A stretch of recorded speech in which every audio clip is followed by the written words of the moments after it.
So Infosys, what are we seeing? So this was a trade where it was a cross-border arbitrage. So there were the companies located in India. They have shares that trade on the local exchange there. And then they also have shares that trade in the US as an ADR, which is American drawing right, or depository receipt. And so what that is in this case, they can be slightly different where what they mean in terms of the local shares, maybe it's a multiple or it has different rights. But in this case for Infosys, they're one-to-one.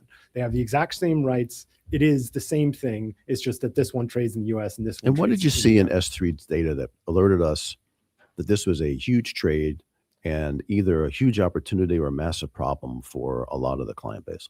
Yeah, so there's a couple things that happen. One is that in general, there might be an arbitrage, just that the shares listed in the US and the shares listed in India, they don't have to trade, they don't have to trade together. So in general, there might be a trade of the ADRs are rich to the local shares and that you'd just be having that trade on in general. Now, specific to this past year, as that trade was on, that was just the sort of regular version of that trade, we saw a lot of the supply going away. That is, in the ADR part of the trade, the shares that would be available for hedge funds to short, those were declining. So we were seeing that as a fund, if you wanted to go short the shares, you could still get them. There was, what was causing the supply to, the availability to go down was that shares were being taken out. Right. But if you were watching that supply decrease, you kind of know, okay, like this is getting into a little bit of a different zone. The percentage of those shares, which we call utilization, that's trending higher. So you're saying, okay, I'm seeing very few shares. I know that most of what's there has been taken down already.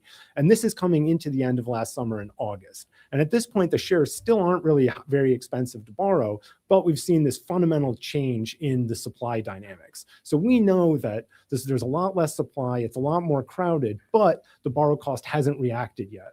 And then in September, things really change. And so you get this update that they're going to do a buyback. And in order to participate in the buyback, you have to have the shares either converted into local or something a little bit technical. Basically, you have to pull them out of the ADR supply. Right.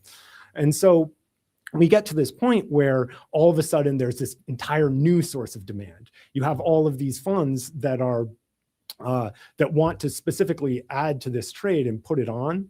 And you also have people who own those ADR shares who had either lent them out or were thinking about lending them out, saying, well, hey, maybe I should just participate in this trade. Maybe I should tender my shares.